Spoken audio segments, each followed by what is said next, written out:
继续我们这个学习，元气战啊，元气战这个光速当中就是分4个课盘，其中将若有自性，就是说这个自性啊，就空性则因果合理，并原理变质啊，就这么一个课盘。那么这个用2个宋词来这个说明。万法本体为空性，即有此因生此果，二种决定彼此间互不障碍成主般。何有较则更细节？何有较则更稀有？若以此理瞻仰你，赞美非他莫属矣。那么这2个宋词呢，主要讲到这个自性空性呢，可以我们的如果自性空性的话呢，因果不空，因果不虚的道理，以及前世后世等等世俗的一切万法可以安立。如果一切万法的自性不空，真实存在，那一切这个轮回的案例、世间的案例，都是不合理。从这个角度来赞扬这个释迦牟尼佛的高深莫测的这种智慧啊，就是智慧。也就是说呢，这个所有的这个七情世界啊，万事万物的一切法呢，其实它的这个本体呢，应该是这个空性的。从中观的理论来观察呢，是中观的这个4大因，包括元气因的话，那以5大因来进行觉者的时候，不空的法，微尘序的、芝麻序的，这个也是在这个世界上是找不到的啊，就找不到的。同样的，我们现代的一些这个从这个物理学、量子学。这个角度来进行这个衡量的时候，也很多科学家呢，虽然没有就是像中观论师那样的有这个确凿的这些校正和例证，但是呢，他们也是凭自己的这个智慧，以自己的一些仪器来进行观察的时候，也基本上通达了就是部分的法的这个空性的道理啊，就是很多法呢就完全不存在，就是实在是找不到，就这样的境界，应该就是很多这个从事科学工作者呢，就是也能就是找到啊，就也能找到。所以我们不管从哪方面讲呢，一切万法的这个空本体是这个空性的，然后从空性当中呢。就是一切万法也可以这个产生的，因为空的原因可以产生的。也就是说呢，就是这个本体是空性的原因，就是灰色的种子里面就是可以产生绿色的苗芽，也就是这个有此有彼。有此因有彼果的这样的这个因果缘起呢，应该是合理的。这2个定解或者是这2种决定啊，这2种决定的话呢，实际上是我们根本不了解的人面前呢，就是恐怕是有点这个相违啊，就是相当于是黑色的孙子和白色的孙子凑在一起一样的，就显现空性的时候呢，就是现象就是想不出来；显现相象的时候呢，空性就是现不出来，彼此有矛盾之嫌。但实际上，真正通达一切万法为空性的这些智者面前的话呢，这2者是这个相互相成的。就这2者是这个相互相成的，所以呢这样的这种这个空性的道理呢，在我们这个世界上呢，应该就空性和现前双运的这种道理的话呢，在这个世界上呢，更没有就是其他的这个稀有和更没有其他的就是没有这个其他更殊胜的一种这个稀奇的就稀奇的这个理论了。所以以这样的这个缘起空性也好，或者是现空双运的道理来赞叹你的话呢，那么就是其他的这个所有赞叹呢，就多此一举，就是没有必要了就没有必要了。为什么这样讲呢？因为只有唯一的我等大师释迦牟尼佛呢，他可以开创这样的这个显密双运之道其他的任何一个宗教注释也好，或者是这个现代的一些这个科学家，就是他们都是就没办法的。所以呢，我们应该要懂到了这样的这种这个具有空性意义的非常深深的这个法要就非常这个重要的这种缘起道理的话呢，这样你一听到以后呢，我想是真正是怎么说就是根除这个轮回就根除轮回具有非常大的这个功德。哪怕是我觉得一堂课的话呢，也有就是非常这个深深的这个利益汉地有一个叫这个入大乘论就入大乘论呢，就是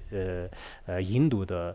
这个坚毅论士就是坚毅论士，就是可能是安慧论士，就是他们呢根据这个龙母菩萨和这个呼呼论士这个离开世间之后，根据这个大乘的这个佛教教义来遣除当时对这个大乘者的大乘这个教法的一些这个坏处就坏意就坏意。后来呢，好像那个道泰就是应该这个白娘的时候，在那个时候呢，就是道泰这个意思呢，就是已经翻译过了。我记得在那个里面呢，就是有一句话，就是我们听说这个佛法以后呢，就是可以断除轮回的根本就是生得知法难，听说依佛难，就是得到这个法呢，就是很难的，就是听说呢更难的。生死虽无记，听法固有记；生死虽无记，听法固有记。这个生死轮回呢，虽然是无有边际的，但是呢，你要听到了这样的这种大乘佛法的话呢，那么我们的这个轮回呢，就是有边际的就从此之后呢，就是不用这个漂泊于这个轮回当中。所以这样的这种深深道理，也是实际上呢就是我们这个所讲的大乘这个佛教里面讲的缘起空性，或者说是这个先空这个双运先空双运的话呢，实际上呢，刚才我们前面讲的一样，万法本体是空的，但实际上呢就是有了此因以后，就是显现就是此果这叫做是现和空呢，就是在某种程度上是我们说的时候就是分开的，但实际上呢，就是这两者都是活和活的这个热性一样的就是不离不活的就是实故显现于空性，尽管分开而这个认识就是尽管分开而认识，实际是种不可分什么这个故而称之为双运。就门峰仁波切在《定解宝藏论》里面也讲了就说是显现和空性，尽管是我们在研索的时候或者认识的时候呢，好像是这个分开而说的，但实际上呢，这个显即是空，空即是现这两者呢，就是称之为叫做这个双运。当然这样的这种境界呢，在我们初学者面前，就是确实有点这个难以这个显现就像我们现在的一般的这个望远镜里面呢，就是根本现不出就是更远的一些那个山河大地的这个景象就哈勃望远镜里面能发现的东西，我们一般的这个孩童这个玩耍的那些望远镜里面也根本看不到的。像高清的一些现代的有些那个数码那个相机里面就是所显现的，有些傻瓜相机里面就是根本想不起来。所以我们现在的这种智慧的话呢，就完全是这个以傻瓜相机的这种镜头一样的。我们觉得这个玩法的这个空性呢，就是只是一面的这种现象。我们说的是一切这个无期因果或者是无期显现的这些道理的话呢，那么就是在我们来讲呢，就是一种这个或者是相违的，或者是矛盾的。好像大宝积经里面讲的吧，就是说一切法非有非无就是说一切法非有非无。您立边见，就是边就是那个就边缘的边就是至死之后，就是说是那个明死之后吧就说是一切万法呢，就是非有非无的就远离一切边界的，远离一切边界之间的。但是这个就是如来的这个社会人。可是我们呢就是非有的时候呢，就是并不是非无；非无的时候呢，就是并不是非有。这并不是因为万法的本体是这个就如此。实际上呢，就是以我们的这个有境，也就是说我们的智慧和意识呢，就是有了这个差错，有这个这种这个烦恼所致障的这个垢染当你这个有了垢染，或者说我们这个凡夫的这个素质还没有提高之前的话呢，始终是见不到万法的这个真相。这就是我们世界上特别一个简单的义气来说明的话呢，也是就是特别这个清楚所以我们应该在这里呢，要想到了什么呢？想到了这个一切万法呢，就是要是这个空性，对空性方面要有一种决定，或者说是要这个定见，就这很重要的。然后空性的过程当中呢，就是这个明眼的这个如幻如梦的这些现象啊，现象呢就是无其而这个存在的，这两者呢就是其实这个互相啊就是不会这个成障碍的。真正有些心持瑜伽师的这些就是大德啊，他们来讲的话呢，一方面就是他们知道一切万法是这个空性的，在空性当中呢，所有的这些世间的这个万事万物的镜像呢，就是无其而这个存在啊，这一点就是没有必要任何的这个否认啊，就是佛陀也是说是这个世间人呢就是与我争论，我呢就是不与世间人争论，世间人所承认的一切法呢，我也承许就是存在。佛陀的教言讲得非常这个清楚的，他说是世间上怎么样承认的话呢？世间就是我们就是具有眼耳鼻舌身，就是六根的，就是这些众生了。他们所面前承认的这些，不管是他是科学家也好，医学家也好，或者说是他是任何一个这个外道也好，在他们面前所承认的东西呢，他也是在这个观待这些众生呢而可以承认的。所以呢，根本没有这个否认了我们这个世间的各种这个世俗现象。因此，现在很多佛教徒呢，根本不知道佛教的这个广大无边的这种密意，而呢，自己站在这个佛教的角度来，经常来说佛教的观点不是这样的。那么，这个佛教是这个不承认，那个不承认。其实呢，佛教的这个智慧啊，应该说是非常的这个广大啊，就非常的广大。它会随顺我们这个世间人啊，包括这个世间人呢，就是有些有这个邪见的人呢，他认为呢，就是暂时是不存在因果的话呢，你也是随顺他，就是为什么文殊菩萨经常呢，就是到这个外道的当中呢，就是也暂时这个随顺他，也是有目的的。为什么说如来藏呢，就是这个常有的不变的，也是有这个目的的。为什么说佛陀说有些这个经典里面说万法是常有的，有些经典里面说万法是无常的，这也是为了针对就是蒙众众生的这个根基而这个宣说的。但实际上究竟的这个密意是什么呢？就是这个万法皆为空性，这就是这个简解上面的这个道理。然后呢，在世俗当中的这些现象呢，其实就是不矛盾的。因此呢，我们就是在这个论当中啊，就是一定要知道，就是这个佛陀的这个见解。其实这个缘起赞呢，主要是以见解来赞叹的，并不是以这个行为啊，以他的这个国位的功德啊，不是用这方面来赞叹的，完全是佛陀呢当时这个所抉择的这个缘起性空的一个见解。这个见解呢，在我们这个世界当中的任何一个学说和任何一个智者呢，都没有这个开取出来的啊。自古以来就是以前也是没有一个人就是发现这样的真理，而以后的话呢，就是也绝对不会的。所以我们作为这个佛教徒呢，确实有时候啊，你这个遇到这些教言时候呢，应该感到这个自豪，应该感到呢就是这个荣幸啊。这一点呢，并不是以我们只是自赞自夸，不是这样的。应该任何一个世界上的这些智者啊，就可以呢。就是面对面的，就是直言不讳的开诚布公的，可以呢就直截了当的辩论啊。在辩论的过程当中呢，知道是这个佛陀呢，就是对整个万事万物呢都有这个非常这个巧妙的一种这个宣说，而所宣说的这种思想呢，并不是随着这个时代就是而变化，而随着时代呢，就变成就是一种这个陈旧啊、落伍啊，或者说最后呢，就是甚至淘汰啊，就是没有这样的啊。你看，佛陀的这个精神呢，2500多年一直到这个现在的话呢，任何一个思想和任何一个这种知识呢，我们这个佛教的这个平等观、空性观、慈悲观，以及呢就是所有的这些这个抉择就哪一个道理呢，就是现在都已经用不上了啊，有没有？其他的很多思想不是这样的。任何一个大人物，任何一个重要的人物出世的时候，以他的见解，他当时他就教经老子，他发出来的这种，他发现出来的这暂时对人们来讲是应该是有利的。但是你再过几十年、几百年以后的话呢，是不是所有的人们还会讲呢？就绝对不会的。就这一点，我们可以用历史来证明，而并不是我们用个别人的一种偏见，或者说是以一种这个偏袒性来，就是诽谤哪一个真理啊，就不是这样的。所以在这些问题上面呢，